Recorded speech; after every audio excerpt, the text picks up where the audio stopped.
জানাই। তো আমি আমার হাজবেন্ড কাজলের সঙ্গে একসঙ্গে বিজনেসটা বিল্ড করি। আর আমাদের upline mentor Srikanth and Shrabani Banerjee. তো আজকে আমি প্রথম স্পিকারকে ডেকে নেব। তো প্রথম স্পিকারের সম্বন্ধে বলি এবং ওনার নামটা বলি। উনি কাকলি দত্ত, চিনচুড়াতে থাকেন। আর উনি বিএসসি গ্রাজুয়েট। আর উনি আগে আইটি কোম্পানিতে একটা আইটি কোম্পানিতে 14 বছর এমপ্লয়ি ছিলেন। এখন উনি এই বিজনেসটা প্যাশনেটলি বিল্ড করছেন। ওনার এক ছেলে, তিনি ব্যাংকে চাকরি করেন। আর ওনার হবি হচ্ছে বই পড়া, ঘুরতে যাওয়া এবং বিভিন্ন ধরনের রান্না ওনার এক্সপেরিমেন্ট করা। তো ওনাকে আজকে এই প্ল্যাটফর্মে ডেকে নিচ্ছি। তো আপনারা মানে বাড়িতে থেকেই সবাই যে যার মতন করে হাততালি দিয়ে ওনাকে আজকে ওয়েলকাম করুন। তো আমি ডেকে নিই প্রথম কাকলি দত্ত।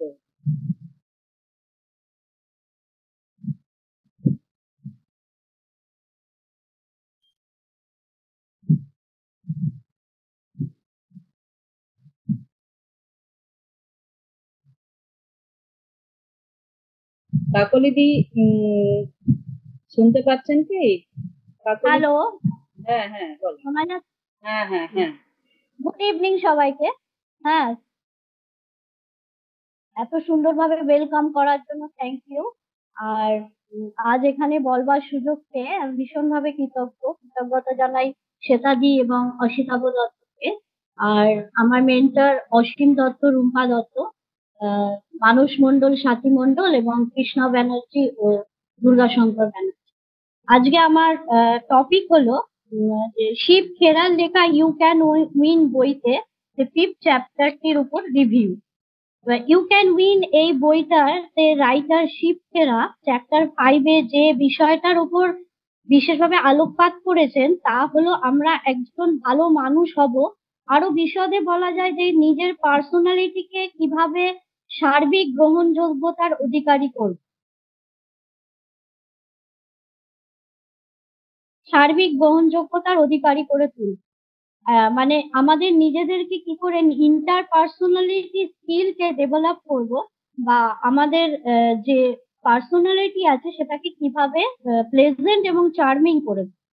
এখন এইখানে আমার প্রথমেই যেটা মনে হয়েছিল যে সবাই তো আর প্লেজেন্ট পার্সোনালিটি হতে পারে না। অনেকেই সাধারণ হয়, অনেকে খুবই সাধারণ হয়। তা তাদের কি কি অসুবিধা, এবং এমন কিছু মানুষও আছে যারা কিনা স্বার্থপর হয়, বদ্ধ মানসিকতা হয়, ধৈর্যহীন হয়, ইনডিসিপ্লিন হয়, তাদেরই বা কি প্রবলেম হতে পারে। তো এখানে লেখক একটা বিষয় হাইলাইট করেছেন যে ভালো মানুষ এবং প্লেজেন্ট বা চার্মিং পার্সোনালিটি এই দুটো কিন্তু একে অন্যের পরিপূরক। ভালো মানুষ না হয়ে কিন্তু চার্মিং পার্সোনালিটি হওয়া একেবারেই পসিবল নয়। মনের ভাব চোখে মুখে ও ব্যবহারে কিন্তু রিফ্লেক্ট করে। আর উপর থেকে যারা ভালো সাজে তারা কিন্তু বেশি দিন ওই চার্মটা মানুষের মনের মধ্যে কিন্তু এফেক্টিভ থাকে না। একটা জিনিস সবসময় আমরা নোটিস করেছি যে যারা সাকসেসফুল পার্সন হয় তাদের মধুর ও তারা সবসময় মধুর ও আকর্ষণীয় ব্যক্তিত্বের অধিকারী। এইখানেই হচ্ছে প্রশ্ন যে যে আমাদের কি বেনিফিট, যে প্রশ্নটা আমার মনে জেগেছিল সেইটার উত্তর এখানেই পাওয়া গেল যে সাকসেসফুল হতে গেলে আমাদেরকে কিন্তু মধুর ও আকর্ষণীয় ব্যক্তিত্বের অধিকারী হতে। তো এই জন্য মানে এই যারা সাকসেসফুল পার্সন তারা কিন্তু আমাদের আগ্রহ ভীষণভাবে টানছে ও তারা আমাদের ইন্সপিরেশনও বটে। তাদের হাঁটা চলা, কথাবার্তা, ব্যবহারের উষ্ণতা সবাইকেই কিন্তু আকর্ষণ।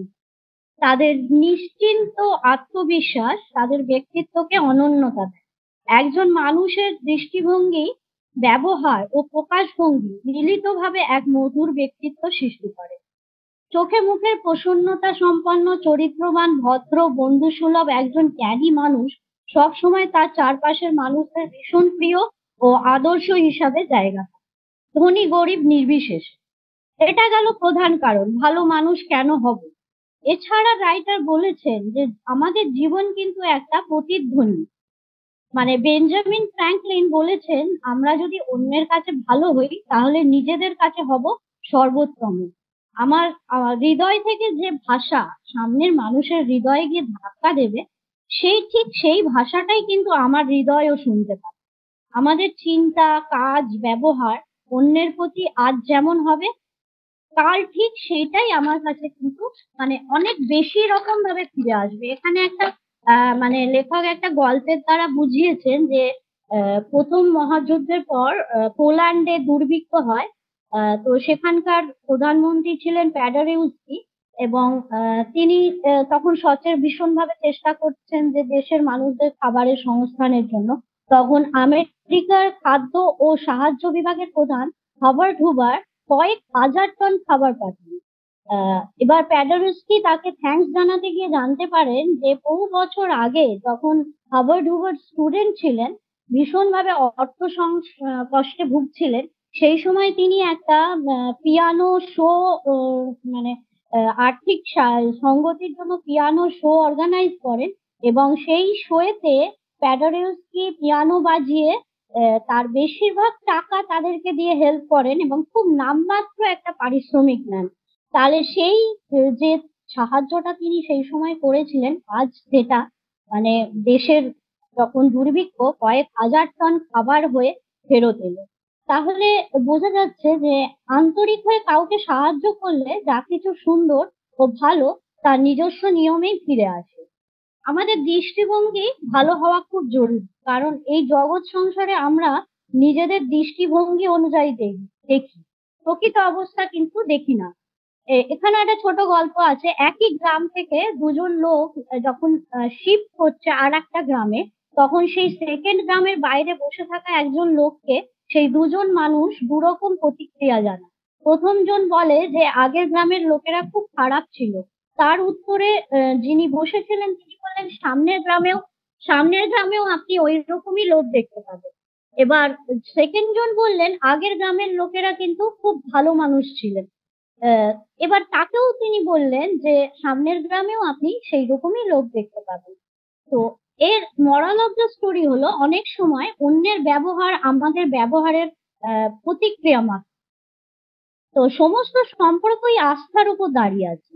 মালিক কর্মচারী, মাতা পিতা সন্তান, স্বামী স্ত্রী, ছাত্র শিক্ষক, আস্থা না থাকলে কিন্তু বুঝতে হবে যে সত্যের অভাব আছে, বিশ্বাসযোগ্যতার অভাব।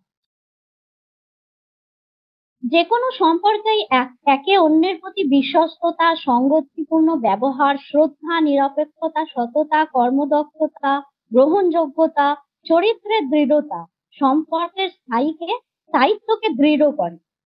আর এক্ষেত্রে ভালোবাসার থেকে কিন্তু বিশ্বাসযোগ্যতা অনেক গুণ বেশি এফেক্টিভ।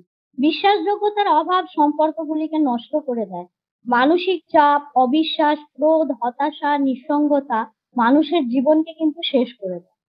এবার আমাদের জীবনে আমাদেরকে এই ভালো মানুষ হয়ে গড়তে গেলে নিজেদেরকে কিছু কিছু পার্থক্য আমাদেরকে বুঝে নিতে হবে। তাহলে আমরা কিন্তু আরো সহজভাবে চলতে পারবো। যেমন অহংবোধ ও গর্ববোধ। অহংবোধ হলো ঔদ্ধত্যের পরিচয় ও আত্ম উত্তেজক ও নানা সমস্যার মূল। কারণ অহংকারী মানুষরা সব জানতা মনে করে, কিন্তু তারা অ্যাকচুয়ালি মানসিক ভাবে কিন্তু ভীষণভাবে সীমাবদ্ধ। আর যারা গর্ববোধ করে, গর্ববোধ হচ্ছে কি জিনিস, সার্থক ভাবে কোনো কাজ করে যে আনন্দ তার বহিঃপ্রকাশ। আর গর্ববোধ মানুষের কিন্তু হৃদয়কে দরাজ, আর দরাজ হৃদয়ের দরজা দিয়ে কিন্তু সাফল্য খুব সহজেই প্রবেশ করে। স্বার্থপরতা ও আত্মপ্রয়োজন, এই দুটির পার্থক্য বুঝে নিজেদের মধ্যে উন্নতির চিন্তা বা প্রয়াস করা খুব ভালো অভ্যাস, যেখানে অন্যের উন্নতিতে সমান খুশি হবার মানসিকতাই সঠিক মানুষের পরিচয়। স্বার্থপর ব্যক্তিরা কিন্তু অন্যের উন্নতিতে দুঃখ পায়। ঈশ্বরপরায়ণ মানুষ কিন্তু বেশি দূর এগোতে পারে না। এটা আত্মসম্মানহীনতার লক্ষণ। খালি মন নয়, খোলা মন নিয়ে আমাদের চললে নিজেদেরকে সমৃদ্ধ ও পরিপূর্ণ করে তুলতে পারবো। এবার আমরা জানবো যে পজিটিভ পার্সোনালিটি, চার্মিং পার্সোনালিটি বা প্লেজেন্ট পার্সোনালিটি বা এক কথায় ভালো মানুষ কিভাবে আমরা হব। এখানে লেখক 26টা স্টেপের কথা বলেছে। সবগুলোই ইম্পর্টেন্ট, কিন্তু তার মধ্যে যেগুলো আমাদের আরো বেশি ভাবে ইম্পর্টেন্ট দেওয়া দরকার, সেটা হচ্ছে রেসপন্সিবিলিটি নেওয়া। দায়িত্ব নেবার অর্থ হলো সুচিন্তিত কার্যক্রম গ্রহণ করা। দায়িত্ব ও স্বাধীনতা পরস্পরের হাত ধরে চলে। একজন সৎ নাগরিক তার দায়িত্ব পালনে সর্বদা ইচ্ছুক থাকে। যারা নিজের দায়িত্ব অপরের ঘাড়ে চাপায় তারা এক কথায় ক্ষুদ্র মানসিকতার মানুষ হয়।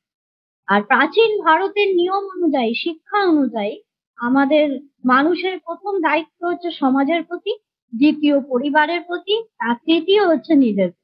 এই ক্রমটা যদি বিপরীত হয় না, তখনই কিন্তু সমাজের অবক্ষয় শুরু হয়ে যায়। উইনস্টন চার্চিলের একটি কোটেশন আছে বিখ্যাত, সেটা হচ্ছে দায়িত্ব গ্রহণ ও পালনের মধ্যে দিয়ে কিন্তু মহত্বের মূল্য দিতে। দুষ্ট মানুষের দুষ্কৃতি যত না সমাজকে ক্ষতি করে, সৎ মানুষের অকর্মণ্যতা সামাজিক অবক্ষয়ের জন্য অনেক বেশি দায়ী। এবার বলছে সুবিবেচনা সম্পন্ন ব্যবহার, সকলের প্রতি সহমর্মিতা প্রকাশ করে।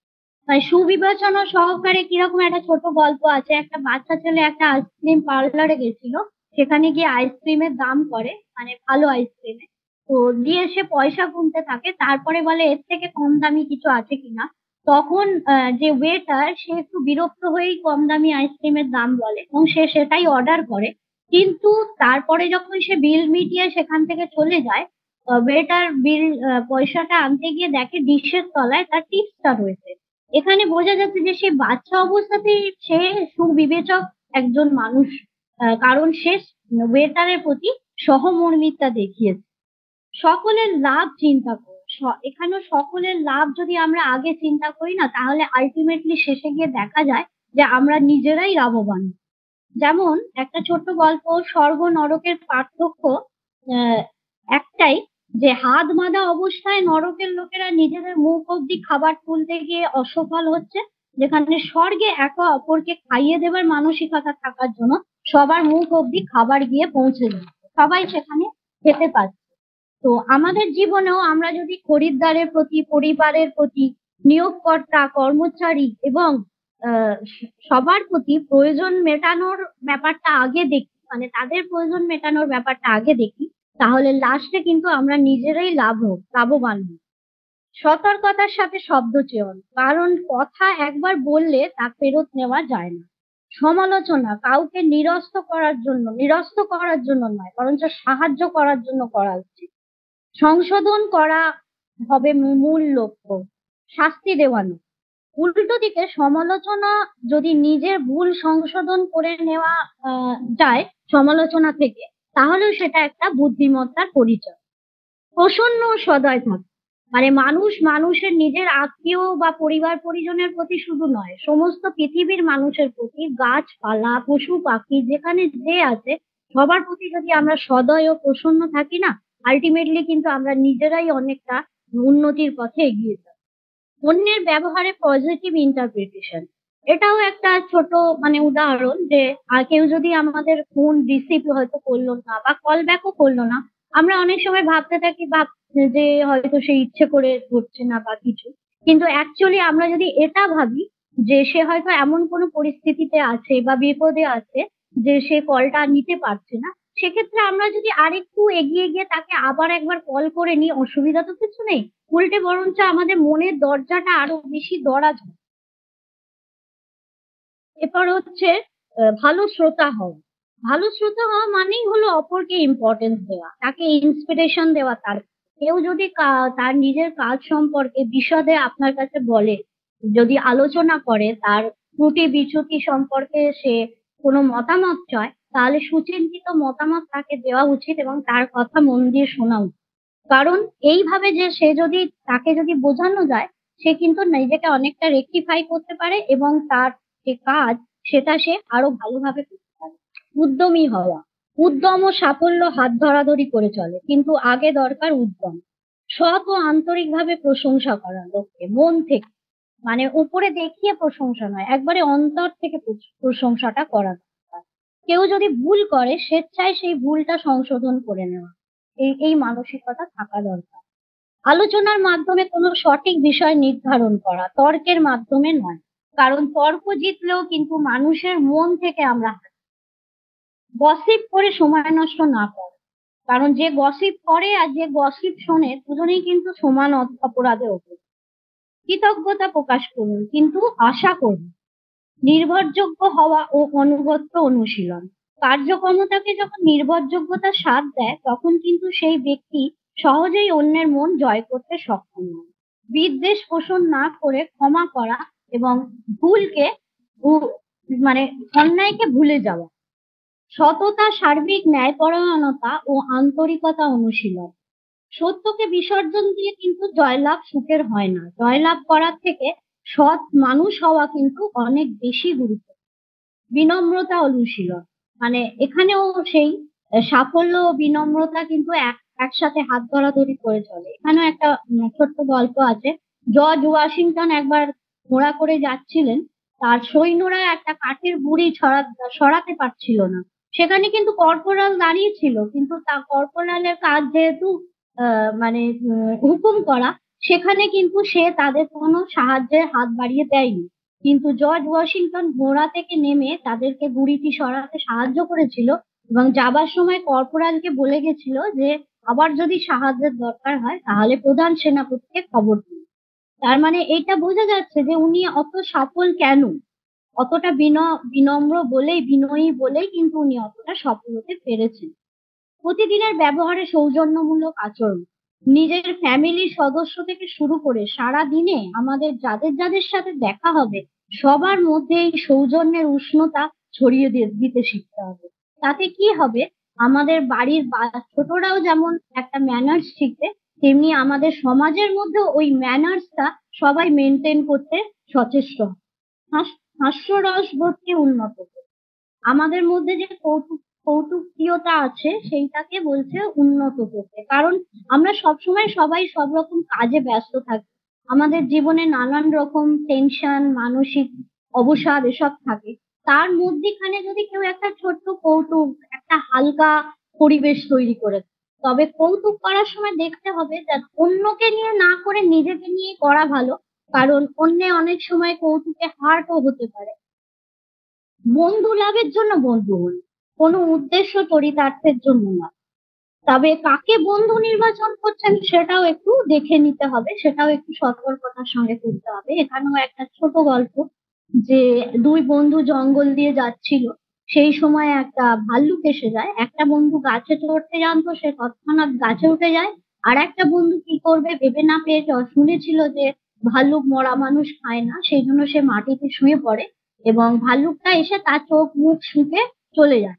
তখন গাছ থেকে নেমে এসে বন্ধুকে জিজ্ঞেস করে যে কি বললো তোমায় ভাল্লুকটা?